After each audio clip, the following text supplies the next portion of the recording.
हे viewers, आज मैं आप लोगों के लिए न्यू रिलीज हुई कोरियन ड्रामा क्रेजी लव की एक्सप्लेनेशन लेकर आई हूँ। और मैं आप लोगों को बता दूँ कि ड्रामा बहुत अच्छी है, मेरी तो ये फेवरेट भी हो गई है।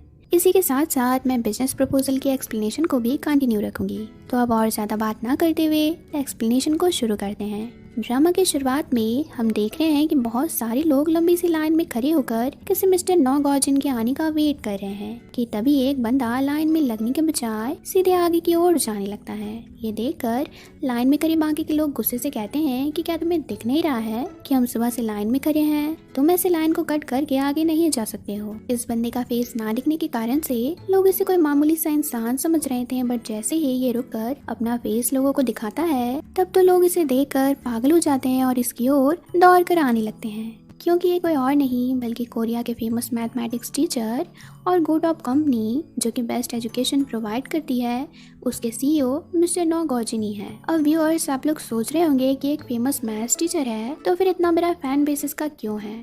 तो मैं आप लोग को बता दूं कि गॉर्जिन का IQ लेवल 190 से भी ज्यादा है। अगर कोई भी मैथ्स सब्जेक्ट से दूर भागता है तो मैथ्स को उसका दोस्त बनाने का काम गॉर्जिन करने में बहुत माहिर है। इसके एक लेक्चर के लिए लोग तरस जाते हैं। अब इतना जीनियस बंदा है तो इसके नखरे भी लाजवाब ही है। इनफैक्ट इसे पैसों से इतना प्यार है कि अपनी जीनियस बंदी भी सिर्फ वहीं दिखाने जाता है जहां इसे बहुत सारे पैसे मिलते हैं। और तो और इसकी कंपनी गो टॉप एजुकेशन, जिसमें ये खुद तो इंस्ट्रक्टर है बट कोरिया के और बेस्ट इंस्ट्रक्टर को इसने हायर कर रखा है, जिसे ये लोगों को बेस्ट ऑनलाइन एजुकेशन प्रोवाइड करता है और फिर खूब सारे पैसे उनसे कमाता है।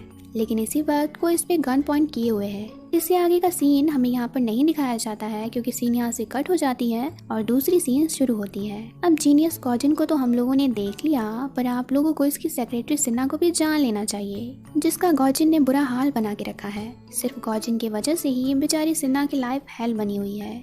वैसे भी आगे आप लोगों को गॉर्जिन के कारनामे देखकर ये तो समझ आ ही जाएगा कि वो कितना ज्यादा निर्दय टाइप का इंसान है। सिन्हा अपने बॉस के लिए उसके मनपसंद कॉफी, शूट, उसका फेवरेट ब्रेकफास्ट लेकर ऑफिस आ जाती है, पर ऑफिस आने पर अपने सामने कंपनी के बेस्ट टीचर्स के बैनर्स देखकर उसे एक ख्वाब आता है, जिसमें एक एक करके बैनर से सारे टीचर बाहर निकल रहे हैं और अपनी अपनी टीचिंग की तारीफें झा रहे हैं। बट लास्ट में सबसे बड़ी वाली पोस्टर से बड़ा सा गॉर्जिन निकल कर आता है, मतलब सिन्हा का निर्दय बॉस। सिन्हा तो उसे देखकर थोड़ी डर जाती है, पर गॉर्जिन कहता है कि मैथ्स से डील करने का सिर्फ 2 तरीका है, या तो मैथ्स पे गिव अप कर दो या फिर मेरे पास मैथ्स पढ़ने को आ जाओ।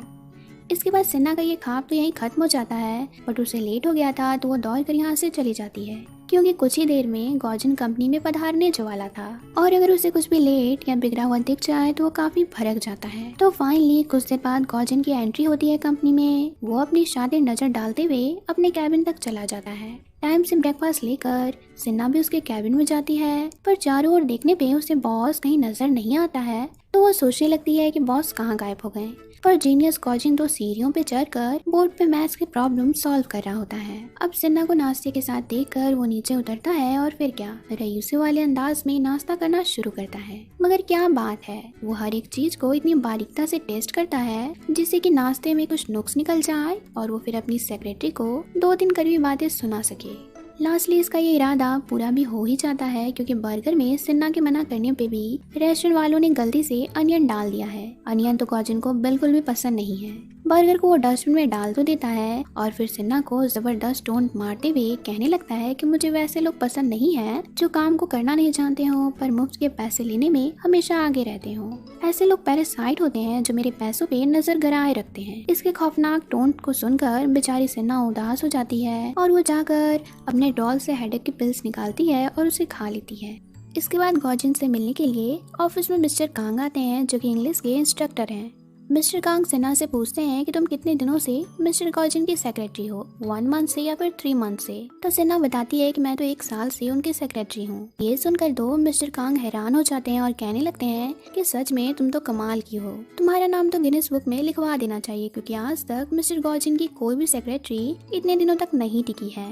तुमने सच में रिकॉर्ड को ब्रेक कर दिया है। सिन्हा भी गॉर्जिन को फोन कर बताती है कि मिस्टर कांग आपसे मिलने को आए हैं, तो वो कहता है ठीक है, उन्हें मेरे कैबिन में भेज दो। दरअसल मिस्टर कांग कुछ दिनों पहले ही इलीगल गैम्बलिंग के केस में फंस गए हैं, जिसके लिए वो गॉर्जिन से बात करने आए हैं और माफी मांगने के लिए भी आए हैं। पर गॉर्जिन तो उनसे कुछ नहीं कहता है, बल्कि उनको सीधे कंपनी से निकाल देता है।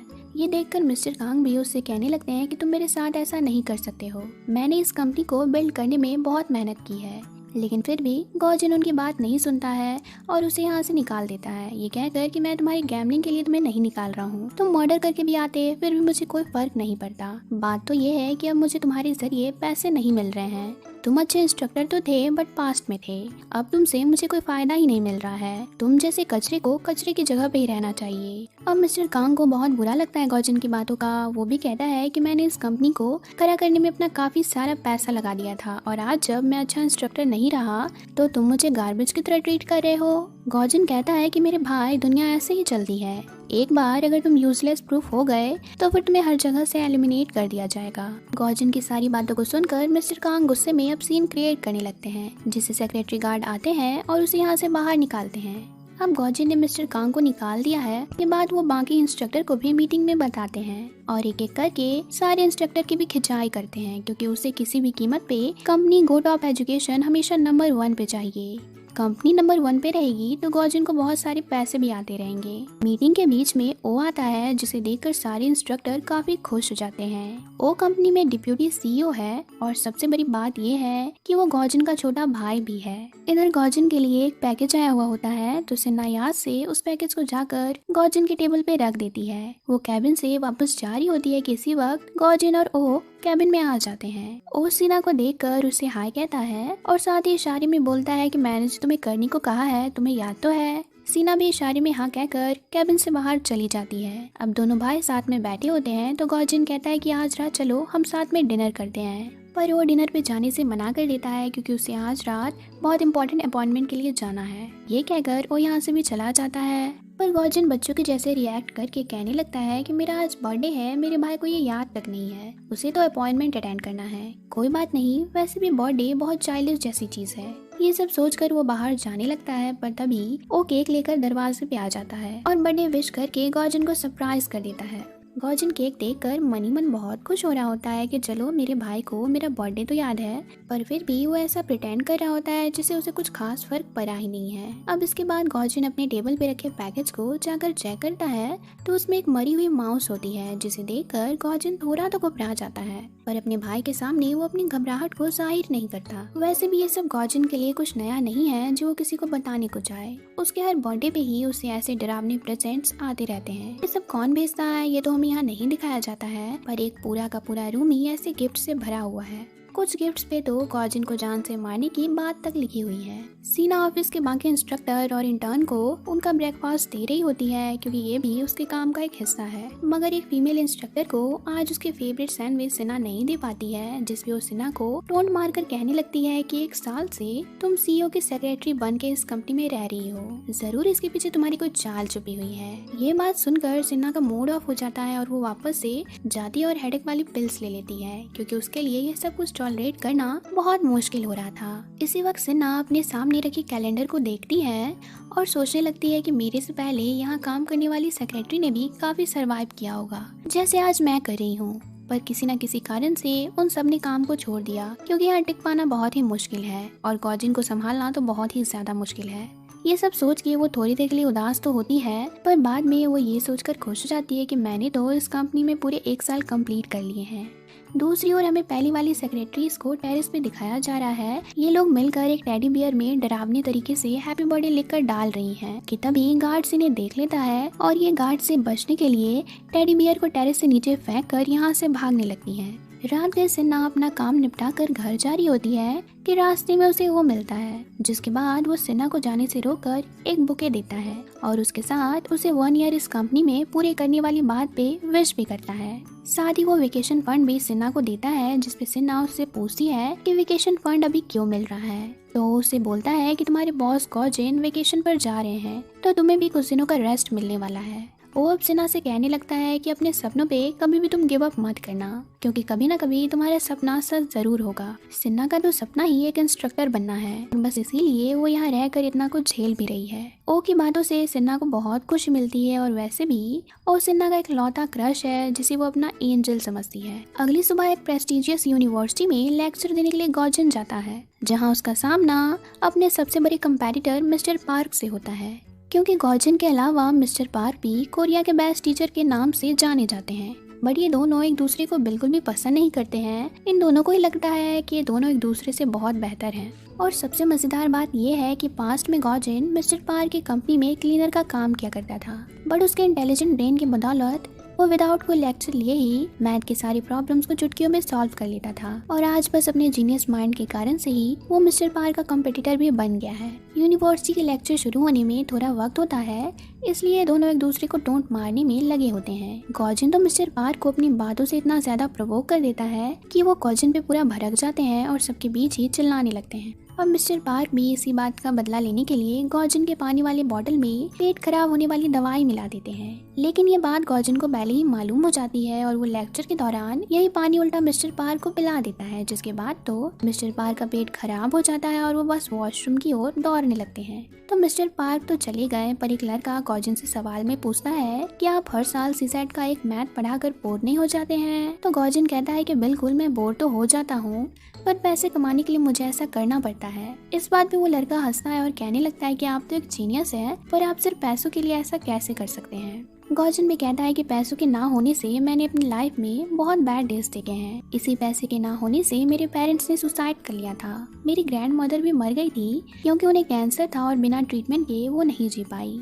मैं ये सब देखता रहा था क्योंकि उस टाइम मैं 9 इयर्स का था। मैं अपनी फैमिली के लिए कुछ भी नहीं कर सका था, इसीलिए मैं अब बहुत पैसे कमाना चाहता हूँ। ये सब कहने के बाद अब गॉजिन अपना लेक्चर शुरू करता है, पर एक गड़बड़ी हो जाती है। आज के लेक्चर में वो जिस डेटा को दिखाने वाला था उसकी फ्लैश ड्राइव ये फीमेल इंस्ट्रक्टर ऑफिस में ही छोड़ आई थी, मगर सिर्फ खुद को बचाने के मकसद से ये गॉजिन के पास जाकर कहती है कि सिन्हा ही उस फ्लैश ड्राइव को ऑफिस में भूल गई है।